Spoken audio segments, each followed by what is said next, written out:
Esse é o seu canal, A Igreja e a Boa Gestão, e hoje nós temos o privilégio de termos um bate-papo.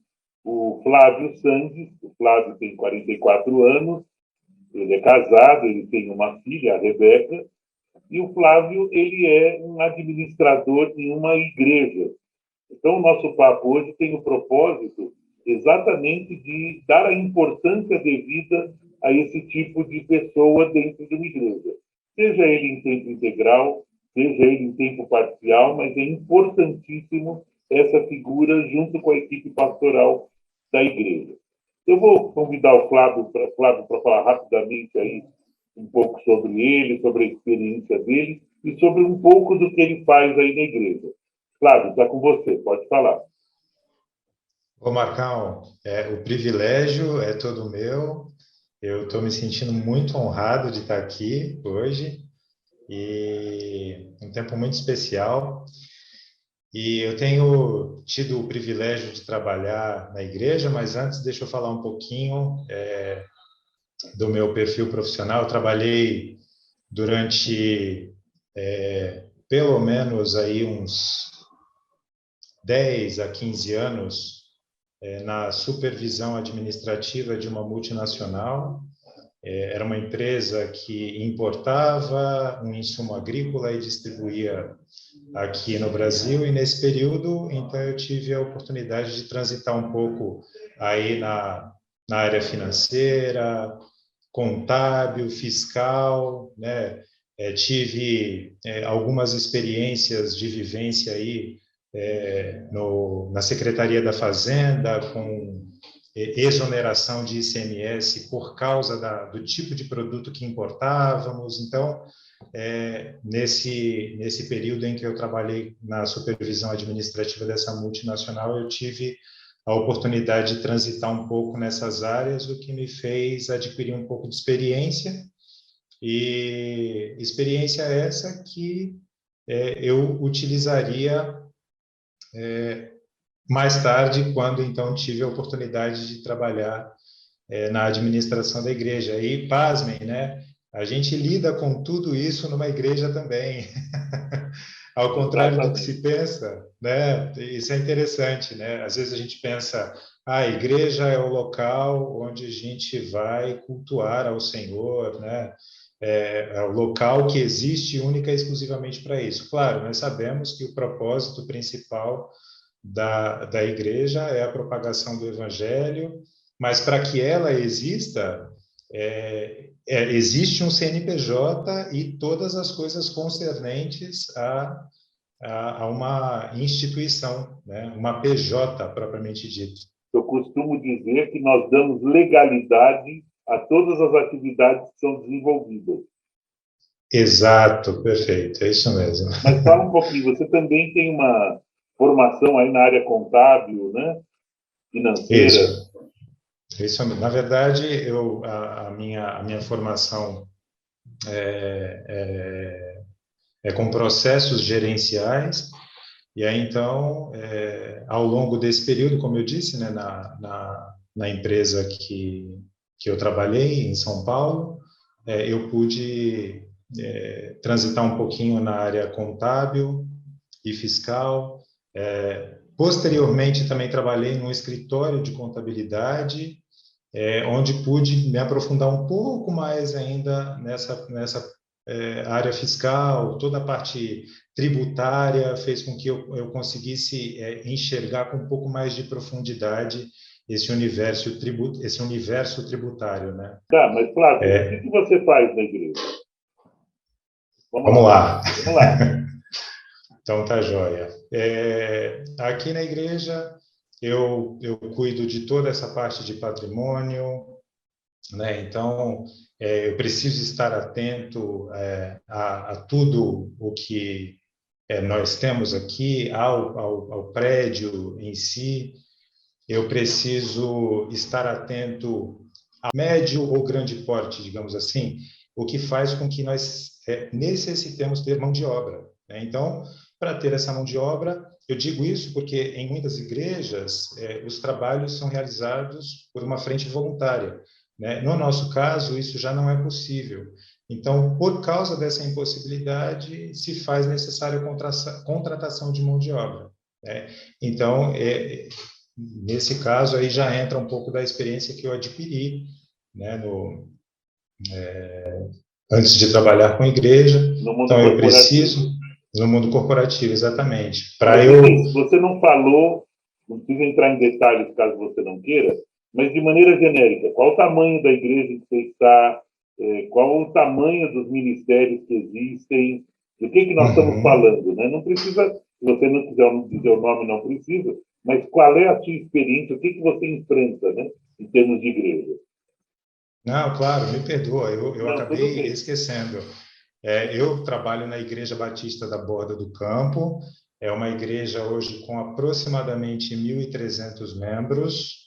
Nós temos ativos aproximadamente 25 ministérios, e cada um desses ministérios ativos, apesar da pandemia, né, nós estamos vivendo aí um período difícil, né, mas os ministérios todos seguem ativos, se adequaram nesse período todo, mas aí é que está, né?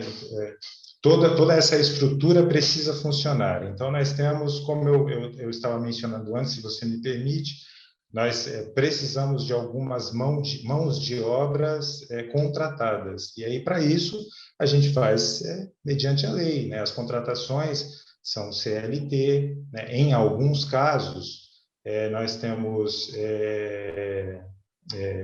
ME, né? Microempreendedores individuais que prestam serviços aqui para nós, mas uma mentalidade que eu acho que é bastante comum nas igrejas é que eu preciso ir ali comprar um material de limpeza, aí vai naquela vendazinha que tem ali na esquina, muito informal, e compra os materiais, né? Então, existe uma saída financeira, mas aí eu não tenho uma contrapartida, um documento que respalde essa saída financeira.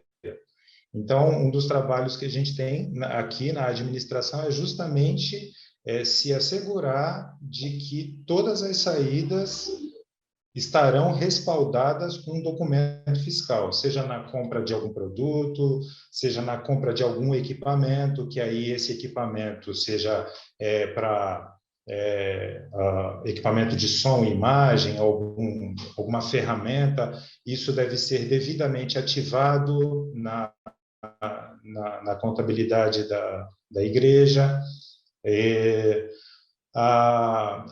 Os prestadores de serviço, eles também precisam ter um documento fiscal, seja uma nota fiscal ou um recibo de pagamento por serviço prestado por autônomo.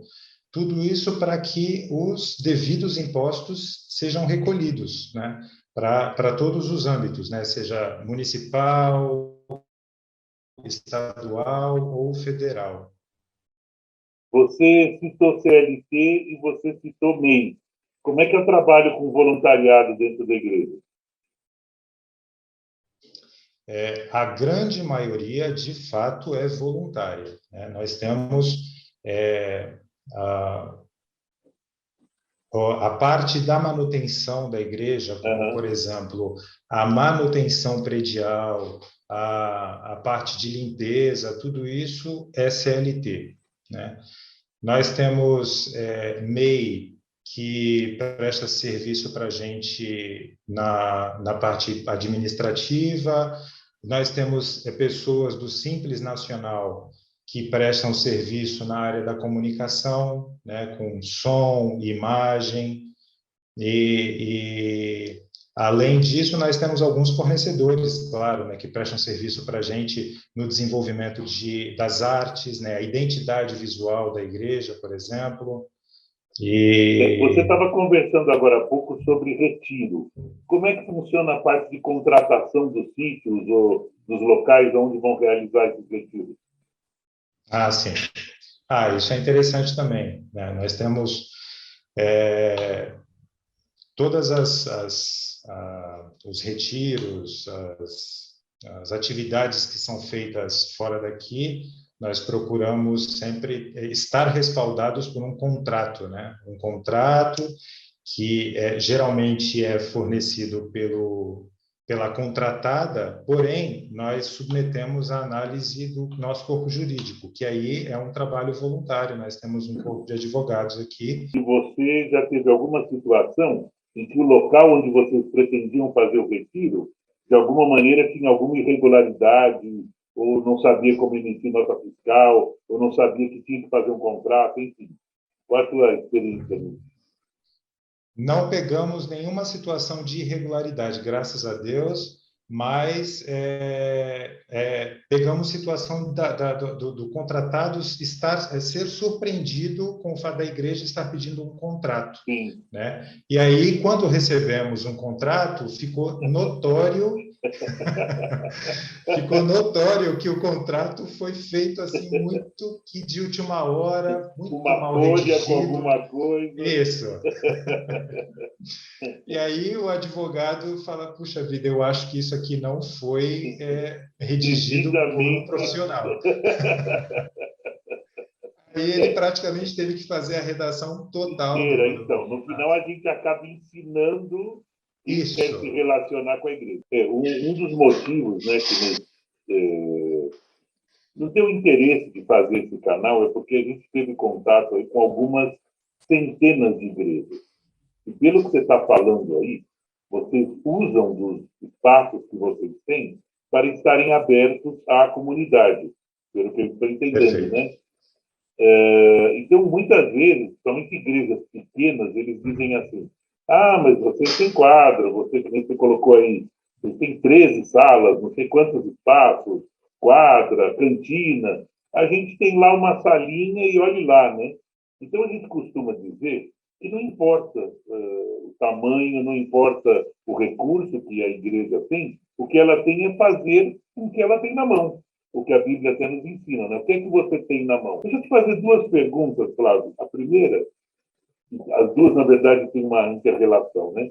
É qual é a tua relação com a equipe pastoral e, em função dessa relação, a tua relação com as pessoas, porque você necessariamente tem que se relacionar com as pessoas. Então, a sua relação com as pessoas em relação a pastoreio, né? Então, qual é a sua relação com a equipe pastoral e com os membros da igreja? Porque, como você acabou de falar, um quer uma sala, outro quer outra sala, um quer jogar futebol, outro quer fazer artesanato. Quer dizer, é um conjunto de interesses muito grande. E, muitas vezes, esses interesses podem entrar em conflito. Então, me ajuda aí, responde para mim. Claro. Bom, a relação que eu tenho com os pastores aqui é muito legal, é muito próxima, né? Eu tenho contato diário com eles, né? A nossa convivência é realmente diária, o dia inteiro. Então, nós estamos sempre conversando. Então, todas as decisões que eu preciso tomar, eu submeto a eles, né? Submeto a eles, inclusive para receber orientação. Né? Em alguns aspectos, em alguns não, na verdade, eu acho que todos os aspectos do nosso trabalho, embora ele seja bastante burocrático, ele reflete espiritualmente, então eu busco sempre obter essa orientação e até também para que todas as ações que a gente faz aqui estejam realmente respaldadas pelo corpo, né? Aqui nós temos 5 pastores, 5 presbíteros, eu na administração, toda a coordenação desses aproximadamente 25 ministérios. Então, nós buscamos estar sempre em contato muito próximo para que todas as decisões tenham passado pelo presbitério. Né? Então, isso é bastante interessante. Nos deixa bastante tranquilos, né? Bastante seguros quanto às decisões, às ações que precisamos tomar. E o contato com as pessoas, eu acho assim um privilégio, apesar de nem sempre ser fácil. Porque, afinal de contas, a gente está lidando com o ser humano, né? Eu sou eu sei o quão difícil eu sou, né? Então, mas é muito gostoso porque são oportunidades que a gente tem de desenvolver o caráter de Cristo, né? Através dessas relações interpessoais. Aí. Eu tenho tido esse privilégio, né? Todas as vezes que eu preciso lidar com alguém e que existe, né, surge eventualmente aí uma situação de conflito de interesses, né, digamos assim, eu tenho essa oportunidade mesmo de você sabe que as primeiras vezes que alguém virou para mim e falou assim, olha, você está pastoreando, eu tomei um susto. Aí eu falei assim, puxa vida, eu achei que isso era feito só por quem tinha o título. Não é, não. Não, não é não. E aí é isso, né? São oportunidades ímpares que Deus dá para que pastoreemos. E é isso mesmo, né? Existem situações assim que fogem totalmente daquele propósito original, né? O indivíduo veio com uma intenção e, de repente, você está ali na sala conversando com ele, tendo esse momento de pastoreio, em que você tem a oportunidade de pastorear e tem a oportunidade de aprender tantas coisas também. Isso é muito especial. Porque É muitas isso. vezes a pessoa fica apegada à questão do que acontece no púlpito, que tem, logicamente, sua importância e seu valor, mas isso tem que estar atrelado, né, o discurso tem que estar atrelado a uma prática. E essa prática Sim. não é só nossa como igreja, em termos de pessoa jurídica, mas também de cada membro e de como cada membro se comporta, porque ele está representando o corpo de Cristo, ele está representando a igreja. Mas, sobretudo, a nossa responsabilidade à frente da administração e da contabilidade, né, vamos, dessa vida, né, da contabilidade, é exatamente estarmos dando um bom testemunho com essa questão de contas, dinheiro. Bom, Flávio, vamos começando a encerrar aqui. Eu queria só que você já desse suas últimas palavras, especificamente nessa questão da importância das igrejas terem uma boa gestão. Puxa, já acabou? Lamento. Mas a gente acabou de começar, eu não Isso, entendi isso. Ah, Estamos há puxa vida, 23 minutos falando já. olha só, passou muito rápido, Que parece que foram bom, 5 que só. bom. Bom, quero agradecer essa oportunidade tão ímpar, né, tão especial. Mais uma vez digo que me sinto muito honrado, muito privilegiado de poder fazer parte disso. Quero incentivar, né, agora há pouco você, né, mencionou que as igrejas um pouco menores podem estar, mas vocês têm uma superestrutura, então isso possibilita que vocês façam isso. Não, eu já fiz parte de uma comunidade de fé muito, infinitamente menor do que essa que eu estou agora, né, do que a Borda, e era uma comunidade que fazia diferença no local onde ela estava, né? Era uma comunidade que fazia bom uso dos espaços, que é exatamente como você falou. Ah, uma irmã que é habilidosa na culinária, outra que é habilidosa com artesanato, dispunha dessas habilidades para ensinar outras pessoas e, através disso, fazer com que as pessoas da comunidade tenham acesso a uma igreja que muitas vezes é vista com um certo preconceito, né? E, de repente, quando ela tem acesso a essa comunidade por outros meios que não sejam culto, necessariamente, esses preconceitos começam a ser quebrados e aí o indivíduo começa a abrir o seu coração. Mas, para isso, é extremamente necessário que haja uma boa organização, né, de tudo que é feito, né? Existe uma importância extrema de que haja uma pessoa cuidando de tudo isso, que não seja o pastor, né? Porque o pastor, ele tem coisas concernentes ao seu ministério a cuidar. Como você bem falou, né? Nós cuidamos de coisas, mas visando as vidas das pessoas, né? E os pastores, eles estão muito preocupados com isso, né? Com o cuidado das vidas, com o cuidado da vida espiritual das pessoas. Então, essa parte burocrática é extremamente necessária e importante que tenha alguém realmente cuidando de tudo isso para poder propiciar para voluntários que queiram oferecer os seus serviços, né, para a comunidade através da igreja, possam fazer isso de maneira adequada. É verdade, amém. Flávio, muito obrigado pela sua participação. Nós vamos encerrando aqui. Um forte abraço E para você que nos assiste, esse é o canal A Igreja e a Boa Gestão, a gente agradece a sua participação. E o nosso vídeo é esse mesmo, é um bate-papo, ou traçamos alguns assuntos pertinentes ao dia a dia da gestão de maneira prática. Então, nós vamos falar aqui sobre contabilidade, vamos falar um pouco sobre contratação de pessoas, vamos falar aqui um pouco sobre a declaração de imposto que é exigida para as igrejas, enfim. Vamos discutir aqui diversos assuntos. Então, fique conosco e nos acompanhe. Um forte abraço e até lá.